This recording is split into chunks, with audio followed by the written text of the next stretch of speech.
E eu quero que você abra a sua Bíblia ou ligue a sua Bíblia aí eletrônica, que é bênção também, em Colossenses, capítulo 1.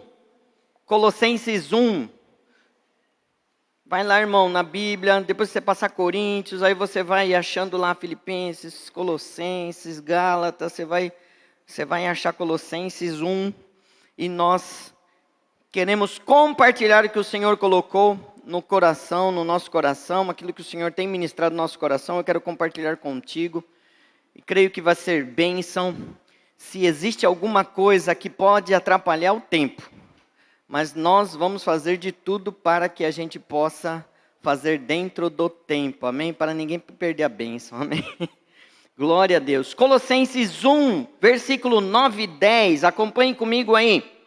Por esta razão, nós também, desde o dia em que o ouvimos, não cessamos de orar por vós e de pedir que sejais cheios do conhecimento da sua vontade, em toda a sabedoria e inteligência espiritual, para que possais andar dignamente diante do Senhor, agradando-lhe em tudo, frutificando em toda boa obra e crescendo no conhecimento de Deus. Continua no 11, fortalecidos em todo o poder segundo a força da sua glória, em toda paciência e longanimidade com gozo. No 12, dando graças ao Pai que nos fez idôneos para participar da herança dos santos na luz. Amém, amados? Eu queria chamar a atenção de vocês para algumas palavras aqui que nortearam o tema dessa mensagem. Eu queria que você dissesse comigo assim, para que sejais, com muita vontade de falar assim, para que sejais cheios do conhecimento da sua vontade, em toda a sabedoria e inteligência espiritual. Amém, amados? Olha só que coisa interessante, em Colossenses aí está dizendo que quem tem conhecimento da vontade de Deus, sabedoria e inteligência espiritual, anda dignamente, agrada ao Senhor em tudo, frutifica em toda boa obra e cresce no conhecimento de Deus. Então o tema da nossa mensagem hoje é conhecimento, sabedoria e inteligência espiritual. Irmãos, a palavra de Deus está dizendo que nós precisamos de conhecimento, sabedoria e inteligência espiritual. Isso quer dizer, irmãos, que nós temos que deixar de sermos meninos espirituais, deixarmos de ser crianças espirituais, deixarmos de ser pessoas que não têm o conhecimento da vontade de Deus. Precisamos conhecer a vontade de Deus, precisamos conhecer a palavra de Deus. E dessa forma nós vamos andar dignamente diante do Senhor. Nós vamos ter sabedoria para resolver as situações, porque nós não vamos ser mais meninos inconstantes, levados por conversa, por rodinha, por informações alheias, por ventos, por situações que possam trazer algum infortúnio ou divisão ou alguma coisa assim. Então nós precisamos buscar o conhecimento, a sabedoria e a inteligência espiritual. Mas para que a gente possa entender esse tema de uma forma mais ampla, para a gente entender o que a palavra de Deus quer dizer com isso, eu vou dar algumas informações para vocês. O conhecimento, irmãos, ele só é adquirido com informação. A informação não é conhecimento. E eu vou explicar isso para que você possa entender. Se eu assistir uma palestra de astrologia, ou astronomia, ou oceanografia, ou qualquer coisa que seja fora do meu dia, eu peguei essas palavras assim para ser bem diferente. Eu vou contemplar aquilo, porque se a pessoa for boa, palestrante, ela vai ensinar os termos e eu vou ficar assim, nossa, que interessante, olha, que conhecimento fantástico, tal. Mas aquilo só vai ser informação para mim. Se uma pessoa da área médica for me explicar alguma coisa, eu posso até entender de acordo com a habilidade da pessoa explicar, porque tem gente que não sabe explicar. Mas aquilo só vai ser informação para mim. Um outro exemplo para que fique mais claro, eu sou habilitado, muito tempo eu já sou habilitado. E o Rafa ontem fez 18 anos. Né? E o Rafa ontem, ele deu a entrada na CNH dele. Já vai tirar a CNH dele. Estava aguado, estava esperando o dia. Ele queria até saber se podia fazer as aulas antes, para quando ele chegasse a ter os 18 anos, ele já conseguia fazer as provas e tal. Não, tem que esperar os 18 anos. Né? Ele precisou de mim no banco na sexta-feira para resolver uma situação lá. Ele ficou muito bravo. Pai, eu preciso de você. Eu falei, pois é, você tem quase 18 anos, né? E aí o gerente do banco falou assim, ó, se você viesse amanhã, que é sábado, não dava, né? Porque eu não trabalho. Mas se fosse um dia da semana, eu te atendia como 18 anos. Então não dá, você tem que esperar. Então tudo tem o seu tempo, né? Mas o Rafa está sentado do meu lado e eu dirijo com ele há muito tempo. Mas isso não faz com que o Rafa saiba dirigir. Ele pode até observar algumas coisas que eu faço ou que outras pessoas fazem e ele dizer assim, eu sei dirigir, não sabe. Ele tem informações. E quando nós estamos no trânsito, tem placa de conversão à direita, placa de conversão à esquerda, tem placa de pare, tem o farol, tem a pista de pedestres, e tem várias outras regras. Como ele não é habilitado, ele só tem informação. A informação, ela precisa entrar dentro de nós e ser processada para que a gente entenda como funciona aquela informação, e quando nós aprendemos a aplicar aquela informação, aí passa a ser conhecimento. Amém? Então está explicado o que é informação, e agora está explicado o que é conhecimento. Para que nós tenhamos o conhecimento da vontade de Deus, não basta ter informação. E eu, infelizmente, tenho que te dizer, tem muita gente na igreja que só tem informação. Não tem o conhecimento. Porque o conhecimento tem que entrar dentro de você, tem que ser processado, tem que fazer sentido para você, e você tem que aprender a aplicar aquela informação. Aí passa a ser conhecimento. E a Bíblia está falando sobre conhecimento da vontade de Deus e outras coisas espirituais. Depois a Bíblia está falando de sabedoria. Pastor, o que é sabedoria?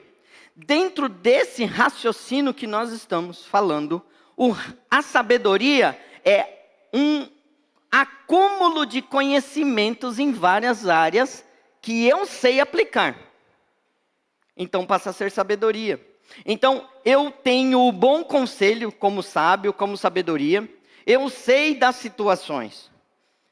Eu sei trazer um bom conselho para uma pessoa. Eu não preciso passar por um determinado problema para saber como agir naquele determinado problema. Porque a sabedoria, ela me condiciona a saber qual direção tomar. Porque sabedoria é um agregado de conhecimentos, não de informações. Tem muitas pessoas que têm informações, mas não processou em conhecimento, então não tem sabedoria. Só que a sabedoria, ela também confere uma situação. A pessoa pode ser sábia. Como eu disse, eu posso aconselhar uma pessoa sobre um problema que eu nunca passei. Porque eu tenho um acúmulo de conhecimento, então eu tenho um conselho sábio. Mas muitas vezes aquele que é sábio pode estar sentado numa cadeira sem ter uma experiência diária em várias situações. Entende isso? Amém? Agora tem uma outra palavra que aparece aí nesse texto de Colossenses, e é muito interessante, porque fala sobre inteligência espiritual. Diga assim, inteligência espiritual. A inteligência espiritual, amados, é o acúmulo do conhecimento com a sabedoria e saber fazer, identificar todas as coisas para que tenha uma saída na prática. Então, aquele que tem inteligência espiritual, ele é o sábio praticante. Não é o sábio sentado na cadeira. Sabe aquele sábio que todo mundo vai lá tirar informação com ele e ele sabe tudo. Mas o inteligente espiritual, ele é dotado de dias de dificuldade, de experiências ruins, mas também de experiências boas. Ele já passou por dias difíceis, ele já chorou, mas ele também já se alegrou. Ele já passou por situações de perda, ele já passou por situações de ganho, ele já passou com situações que ele pôde se alegrar com outras pessoas, com o ganho de outras pessoas, mas ele também já chorou com pessoas que já perderam. E ele tem o bom conselho na prática, porque ele pode dizer assim, eu já passei por isso. E eu senti isso, isso, isso. Então isso é inteligência espiritual. Olha só a definição aqui que eu escrevi. A inteligência espiritual é a capacidade de ser flexível nos problemas. É a capacidade de ter paz interior em meio às perdas. É um grau elevado de autoconhecimento das suas fraquezas e limitações. Sabe lidar com a dor, com o infortúnio, com a afronta. Tem a capacidade de aprender com o sofrimento e problemas da vida. Sabe avaliar, julgar e decidir através de uma autodisciplina, persistência e empatia. E tem fé na prática e pratica em obras. Esse é o inteligente espiritual. Infelizmente, na igreja e em todos os outros conhecimentos, nós temos muitas pessoas que só têm informação. Por exemplo, quando eu vou ao médico, vou voltar a falar dos médicos, e o médico me dá uma receita de uma medicação, eu, muito esperto, eu vou no Google e dou uma googada e vejo aquele remédio, a fórmula daquele remédio, o que faz, a bula e tudo, e procuro um remédio similar, que seja genérico, porque eu quero economizar, mas eu quero um remédio que faça exatamente aquilo que o médico falou. E eu leio a bula, e eu tenho toda a descrição, eu tenho todas as reações adversas, e eu acho que eu tenho conhecimento naquilo. Eu não tenho conhecimento, eu tenho informação. O conhecimento é do médico, que ele sabe que se você tomar uma subdose não vai fazer efeito, uma superdose pode dar uma reação, e todas as reações alérgicas que aquele remédio pode dar, se a pessoa tomar e tiver uma alergia com determinado componente daquela fórmula. Então é ele que tem o conhecimento, eu só tenho informação. Deixa eu te falar uma coisa, na igreja está cheio de gente que só tem informação da Bíblia. E acha que tem conhecimento. Isso precisa ser mudado. Por quê? Porque nós precisamos pegar as informações que estão na Bíblia, as informações que nós temos que ler todos os dias, as ministrações, as palavras de ensino, e eu tenho que processar aquilo dentro de mim e entender como usar aquilo na prática. Aí vai se tornar conhecimento.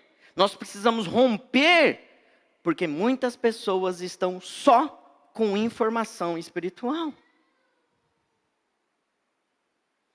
E quanto mais você estudar, e quanto mais você aplicar a palavra de Deus no seu dia a dia, quanto mais você explorar os conhecimentos da palavra de Deus e dizer, quando você estudar um texto bíblico, dizer assim, o que isso tem a ver comigo, o que isso me ensina, o que Deus quer falar comigo com essa passagem, ou o que eu estou vivendo, como eu posso obter informação da palavra de Deus para mudar alguma coisa assim? Aí eu estou adquirindo conhecimento. Um dia é uma coisa, outro dia é outra coisa, outro dia é uma experiência, um dia é uma experiência ruim, outro dia é uma experiência boa, outra é mais ou menos, e aí eu vou adquirindo conhecimento.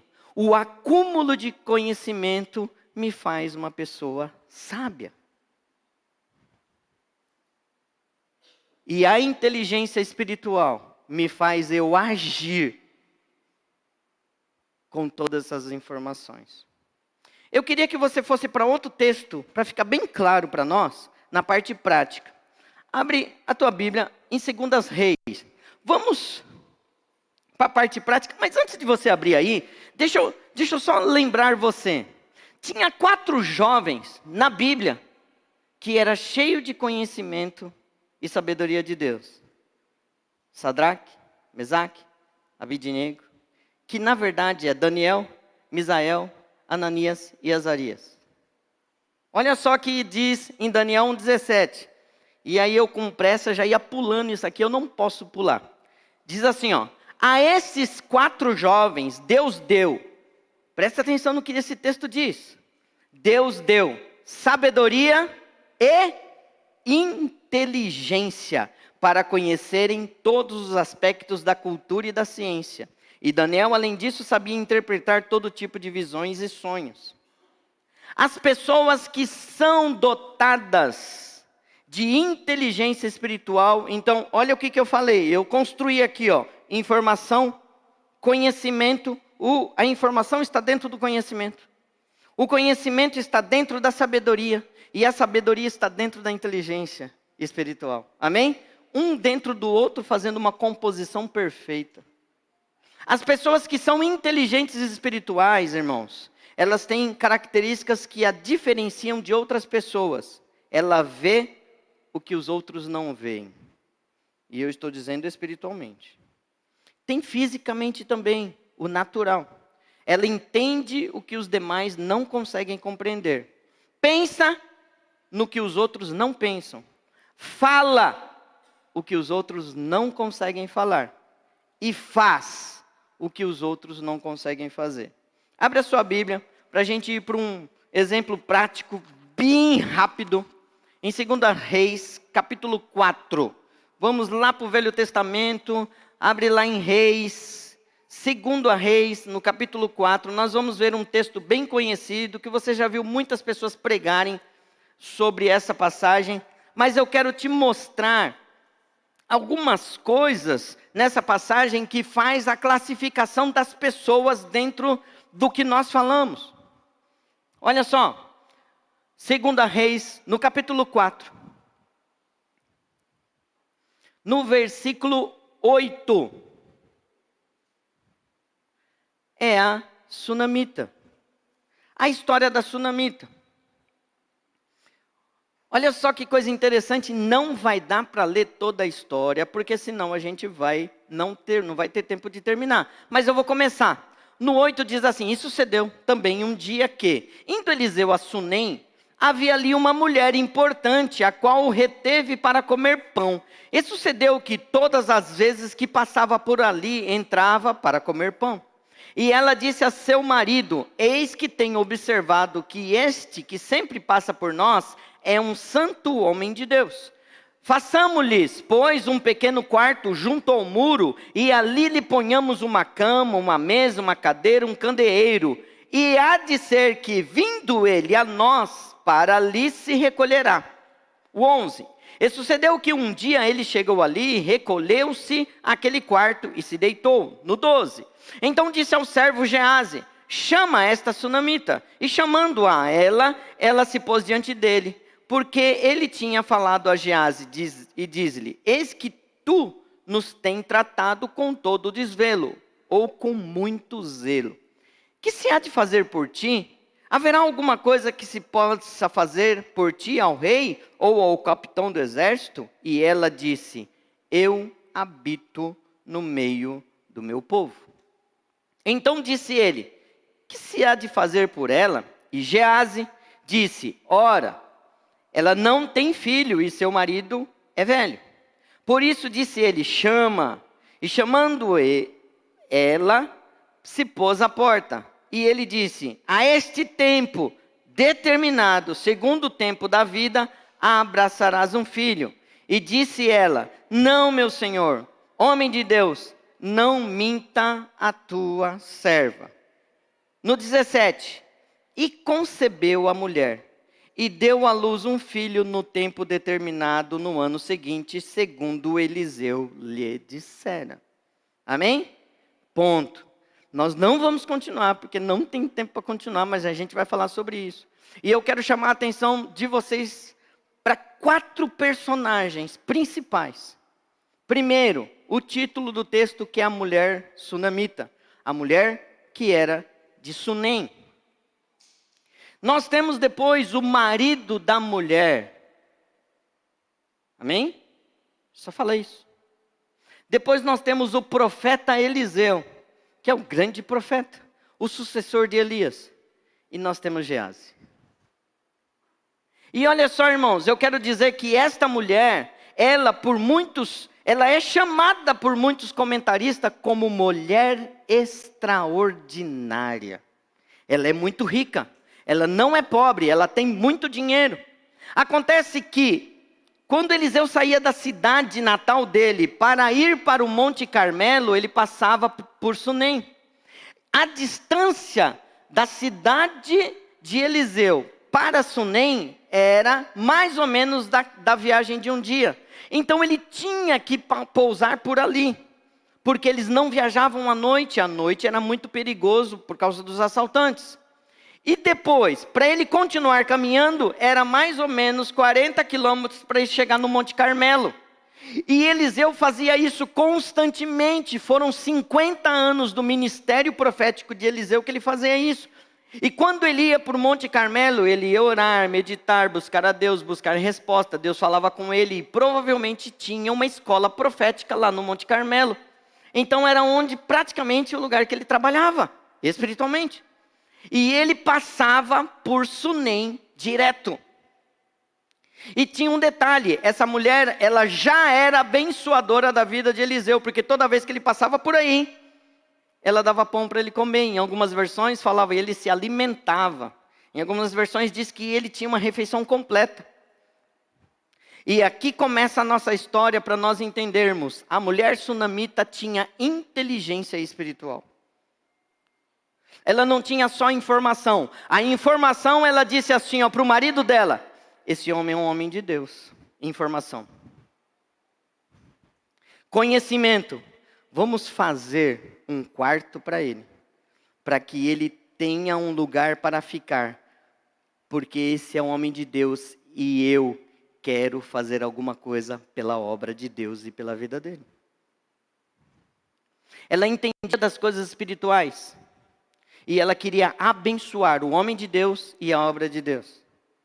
A inteligência espiritual, ela constrói um quarto superior, um quarto sobre a casa dela. Ela faz um quarto isolado para que o profeta tenha uma privacidade. Ela coloca uma cama para que o profeta descanse. Porque naquela época, poucas pessoas tinham cama. Eles deitavam em cima de uma esteira. Mas ela era muito rica. Mas ela não fez isso para agradar o profeta, ela fez isso porque ela queria servir a Deus. Ela colocou uma cama para que o profeta pudesse descansar. Não só isso, ela colocou uma mesa e uma cadeira para que o profeta pudesse ter não só um lugar para se alimentar, mas um lugar para sentar e ter o tempo dele com o ajudante dele, que era Gease. E para que ele ficasse à vontade ali. E aí ela colocou ainda um candelabro, para que ele tivesse também a possibilidade de ter uma atividade depois que o dia terminasse e o sol fosse embora. A cama significa descanso de Deus na vida de cada uma das pessoas que trabalha na obra de Deus. A mesa, comunhão e suprimento das coisas do nosso dia a dia. A cadeira, lugar de honra. Porque quem se senta numa cadeira naquela época, irmão, até hoje, no Oriente Médio se senta no chão. Dificilmente se tem uma cadeira para sentar. Tem. Mas imagina naquela época. Tinha uma cadeira para se sentar. E isso era comparado à honra que era dada aos reis. E o candelabro, irmão, profeticamente dizia que a luz de Deus não iria faltar sobre a vida do profeta de Deus. E ela cumpre a palavra de Deus que diz: aquele que recebe um profeta em sua casa, recebe galardão de profeta. Aquela mulher profetiza sobre a vida de Eliseu, com todo o cuidado que ela tem.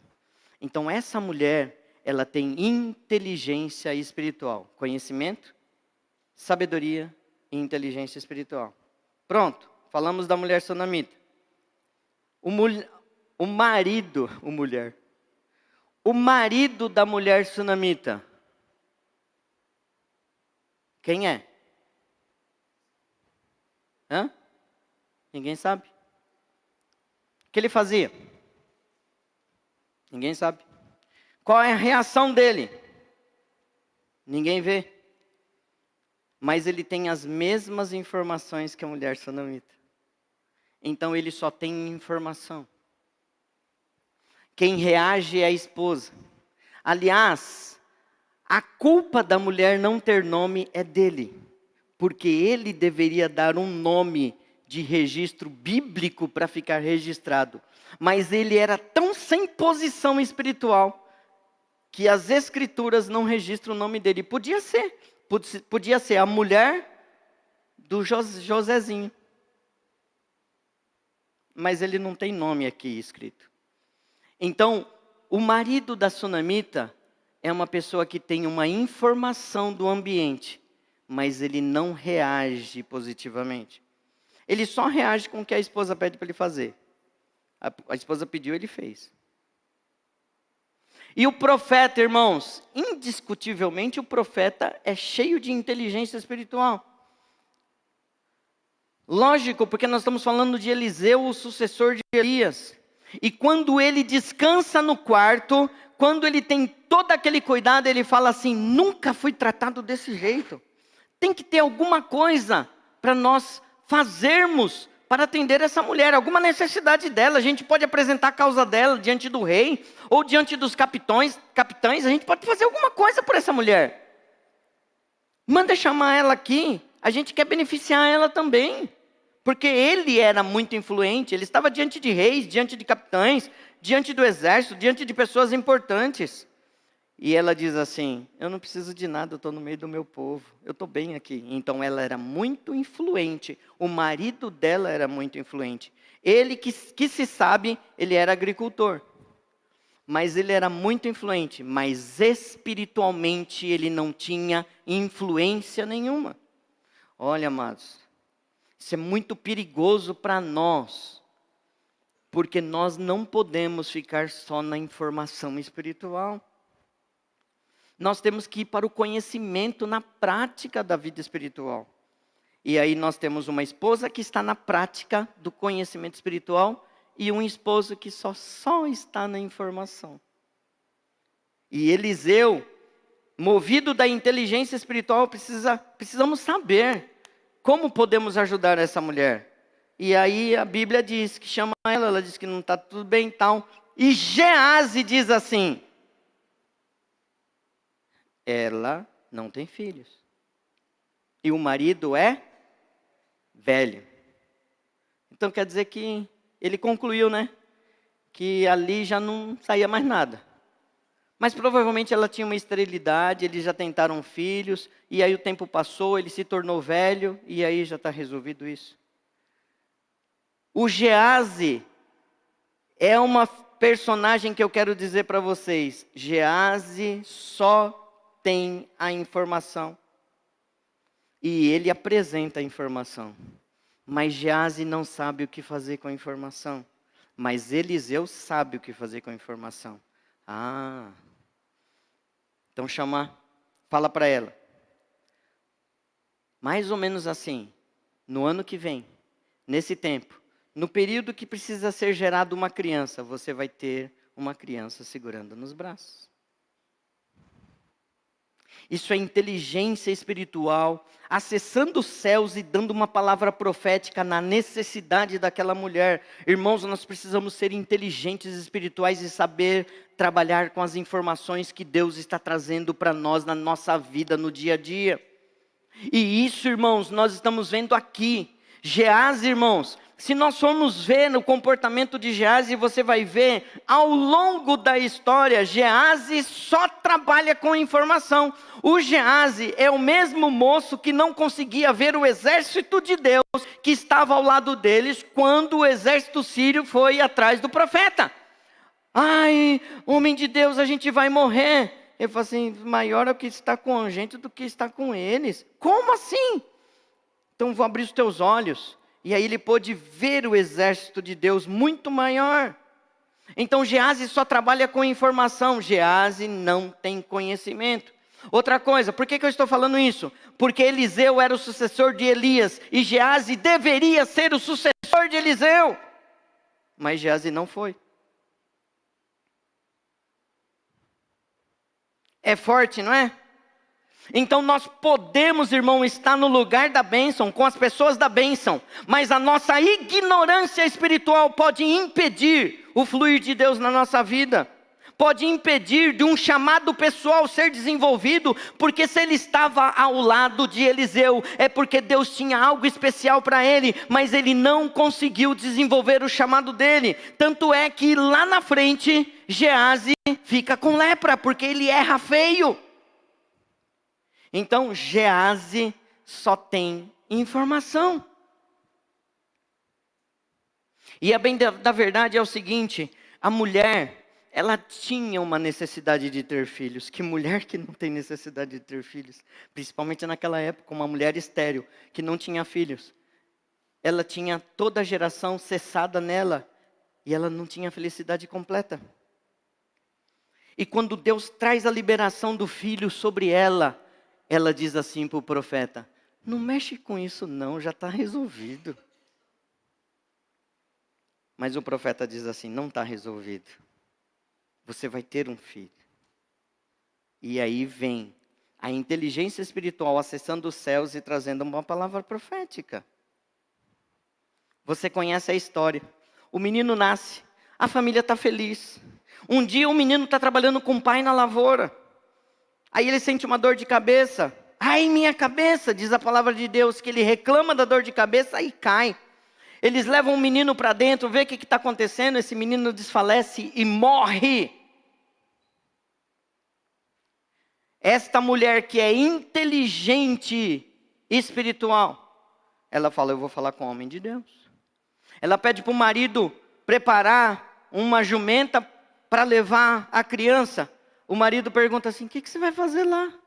Não é nem época de conversar com o profeta. Ela nem compartilhar com o marido compartilhou que o menino estava morto. Tal era a situação do marido inerte espiritualmente. Maridos, prestem atenção no que eu vou falar. Não sejam inertes espiritualmente na sua casa. Tomem uma posição, leiam a Bíblia, leiam a palavra de Deus, estudem. Antes do culto aqui, uma irmã me procurou, nós sentamos ali, ela tirou uma dúvida sobre uma passagem que ela tinha dúvida. Nós temos que tirar a dúvida, nós temos que saber o que está dizendo ali e como eu posso aproveitar aquela passagem na minha vida, como eu posso praticar a palavra de Deus. Menino, nada acontece e uma atitude da mulher é o seguinte: nós precisamos parar de levar os nossos problemas para quem não vai resolver os nossos problemas. Nós precisamos parar de buscar conselho com quem não tem bom conselho. Nós precisamos parar de buscar conselho do nosso casamento, lá no serviço, com um homem que trai a esposa, que é promíscuo, que é adúltero. O conselho que ele vai ter para o nosso casamento é: traia mesmo. Deixa de ser bobo. Vai lá e faz o que você tem para fazer. Tem mulher dando sopa para você. Mulheres, não busquem conselho com outras mulheres que não são de Deus. Não busque conselhos na manicure. Não busque conselhos na cabeleireira. Não busque conselhos com amigas que não são sábias em Deus. Porque elas vão ter conselhos que vão te afastar da vontade de Deus. Jovens, parem de buscar conselho com outros jovens que não seguem a palavra de Deus.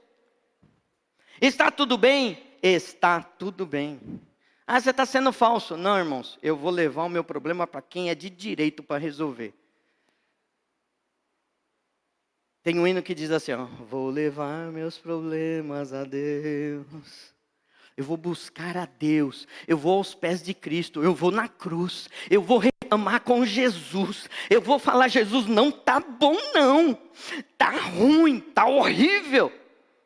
Mas aqui, ó, tá tudo bem. Só com amigos que estão firmados na palavra de Deus, irmãos, que a gente vai poder dizer assim, ó, eu estou com o coração apertado, ore por mim. Não compartilhe a sua vida com quem não vai orar por você. Não compartilhe a sua vida e o seu problema com quem não vai te trazer o conselho para você crescer. Não compartilhe a tua dificuldade com quem não é do reino. Porque o bom conselho vem de Deus. E a mulher sunamita tinha inteligência espiritual para dizer assim, você não vai resolver meu problema, está tudo bem. Meio que, sai da minha frente. Sai da minha frente. Porque eu vou levar o profeta. E aí quando ela encontra com o profeta, ela diz assim, não, eu pedi alguma coisa para você? Por acaso eu falei para você, eu preciso de um filho? Para você me dar um filho e agora ele morrer? Quase que o profeta falou assim, calma, peraí, vamos resolver isso aí. Mas nós temos o resultado de uma ressurreição no Velho Testamento, nessa situação. Porque o profeta Eliseu era cheio do conhecimento, da sabedoria e da inteligência espiritual de Deus. Coloca o menino no quarto, o quarto com a qual a mulher preparou para ele. Ora, se deita sobre o menino, levanta, ora, fala com Deus, volta, se deita ao lado do menino novamente, ora, e volta, e o menino ressuscita. O milagre, irmão, vai acontecer quando nós aplicarmos o conhecimento que nós adquirirmos na palavra de Deus, transformando em sabedoria e inteligência espiritual. Deus não faz as coisas à toa. Deus faz as coisas com propósito. Amém? E para terminar, na sequência da história, porque agora a mulher confia plenamente, essa mulher precisava ser tratada em algumas desconfianças que ela tinha de Deus, porque quando o profeta diz, você vai ter um filho, ela fala assim, não mexe com isso não, ó, não brinca com coisa séria. Quantas vezes você já falou para Deus assim, ó, não mexe com isso não. Deus fala para você, eu vou te dar uma profissão e você vai ser reconhecido. Só que você está tentando, está buscando, não tem dinheiro, está com dificuldade, tá? E aí Deus fala, aí você fala assim, não mexe com isso não. Eu já desisti, está tudo certo. Um sonho teu que morreu, que está parado. E Deus está falando assim, o sonho quem deu foi eu. E eu vou fazer ele acontecer. É Deus que realiza os sonhos que Ele prometeu na sua vida. Resolvido esse problema de desconfiança da mulher, está tudo certo. A família está servindo lá a comunidade, ela está servindo a Deus com o filho, mas vem uma seca sobre a região. Aí o profeta mais uma vez chega para ela e fala assim, ó, pega você e a sua família e vai para outro lugar. Eles foram para a Filistia. Eles foram para a região de Gaza. Sabe a guerra que está acontecendo aí? Ela foi para lá. E ela passou 7 anos naquela região, morando de favor, ficando naquela região, dando um jeito na vida, e foi tocando a vida. Ao final de 7 anos, terminou a seca, terminou a fome, e ela retorna para a sua região. Mas ela não tem mais direito à propriedade. Alguém já tinha tomado a propriedade dela. E ela vai falar com o rei. Anota a passagem, não vai dar para a gente ler. Mas anota a passagem aí sobre esse episódio. 2 Reis 8, de 1 a 6. Mais 5 minutinhos. Quando ela retorna, 7 anos depois, ela foi embora e abandonou tudo por causa da palavra do profeta. Sai daqui, porque senão vocês vão morrer. Ao final de 7 anos, ela volta. E ela vai procurar o rei para tentar reivindicar a terra que ela tinha. Quando ela chega no rei para conversar, sabe quem estava conversando com o rei? Sabe o sujeito que a gente falou que só tinha informação? Quem era? Geazi, ou Geazi. Sabe o que Geazi estava fazendo para o rei? Passando a informação sobre o milagre do profeta Eliseu, que tinha ressuscitado uma criança. Você está percebendo? Geazi só entra com a informação. Então Geazi está falando assim, não, o profeta ressuscitou um menino, filha da sunamita, e isso, e aí ela tinha uma terra ali, tal. Entra a mulher sunamita na presença do rei, e aí o Geazi fala assim, olha ela aí.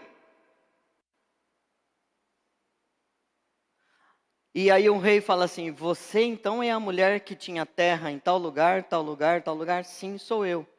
Porque foi comprovado pelo milagre do profeta Eliseu, que estava escrito nos autos daquela região. E o rei diz assim, pega um eunuco, pega um oficial, vai com essa mulher na terra dela, restitui a terra dela, passa para o nome dela de novo. Mas não faz só isso. Pega os 7 anos que ela não esteve aqui, paga a renda dos 7 anos para ela. E coloca ela na terra de novo. A mulher recebeu os 7 anos que ela não aproveitou aquela terra. Veio uma resposta de uma poupança com fundo de garantia, 13º, férias, remunerada pelo CDI, mais uma bonificação. Quando nós somos inteligentes espirituais, nós obedecemos a palavra de Deus que vem para nós, mesmo que seja em prejuízo. E nós somos beneficiados por Deus. Eu queria que você ficasse em pé. Conhecimento, sabedoria e inteligência espiritual. Eu quero dizer para você que quando nós desenvolvemos o conhecimento, a sabedoria e a inteligência espiritual, Deus vai suprir todas as nossas necessidades. Você crê nisso?